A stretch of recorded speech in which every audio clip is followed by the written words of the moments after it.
Well, it's raining pretty bad, but they're doing pretty good. Entrance is right there. They're heading in and out. They're doing pretty good. They're very calm. But, you can see the entrance right there. That's where they're heading in and out. And the straps broke last night. So I ended up basically just putting it over the fence, and then I bent the fence down, so they were really mad. I got the tarp off mostly. It's pinned in one little spot here, one little spot there, and the blue tarp is just all the way underneath it. And one strap is still on there. Did find their, hey girl, there you go. She got underneath my hand to get out of the rain, I guess. But found lots of duct tape. Found the rest of the roll of electrical tape. My strap is buried under there, so I'm gonna have to come down here with the skid steer and get that strap out. Here's my other strap. But yeah, it's a work in progress. Plus I got to turn it 180 degrees and get the other end up. I don't know where the marks are as far as what angle that was on. I haven't seen those yet, but getting there. That looks more like a drag mark. I don't know. I mentioned about putting marks on there so that, you know, when I got here, I would know where up was and what angle. But you can see that's the strap burn.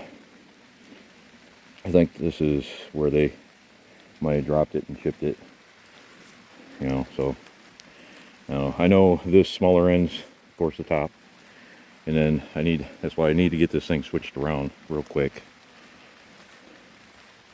I'm not sure where the mark is. There's still a bunch of bees in here.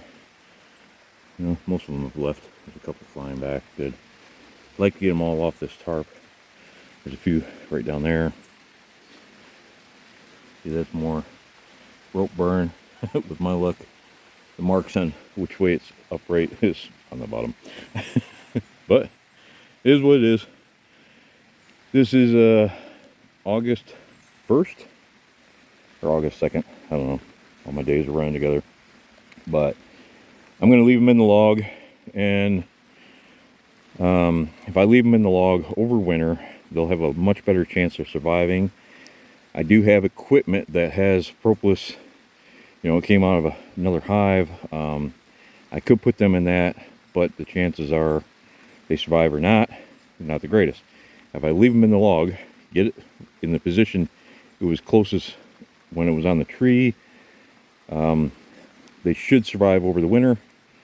And when I get it into the spring, then I can cut them out and put them in good equipment, and they should be fine. I think I'll come down here with the chainsaw also. I'll put my thermal reader on here, and I'm thinking they're probably only up to here, so I could probably start cutting off, you know, firewood sections until I get a little bit closer, and then down here just to make it more manageable to turn that log around, because that was a lot. It broke both straps. It broke the one coming out here. My house is probably, I don't know, maybe a quarter mile away, a little bit less than that, and it broke it. It was this one that broke first, and then that one down there broke because I was trying to get it backing up over the the fence. And you can see the fence is a good at least 4 feet away over here. I had my forks on it and finally got it off the forks. Ended up dropping the fork off the skid steer. It's got a quick attachment, electronic. So I dropped off the forks, got over the top, back, got out very quickly because they were extremely mad for, I think it was about an hour and a half maybe drive up here. So they were still mad from that. And then me dropping the one end because it broke, and you know, so I got out, I got it unstrapped, got back in, lifted up the pallet forks, got it back over the top. You can kind of see the dirt area where I tore up trying to get through here last night, and did the best I could in, you know, 1 o'clock at night. But it is what it is. I mean, it's raining. They're doing good. Mother bees are all inside. This is another old bee tree I never got to split because they died out of, but I cut them too close up there, and I think they just kept losing heat through the top. They never sealed that top on there. I put a board on there, they still didn't do much, but this is why I want to get the thermal camera, figure out about how far they are. If they stop here, then I'm going to stop cutting here, you know, a good foot or two above. Let them have that natural insulation from the wood. All right, well, thank you for watching. See you next time.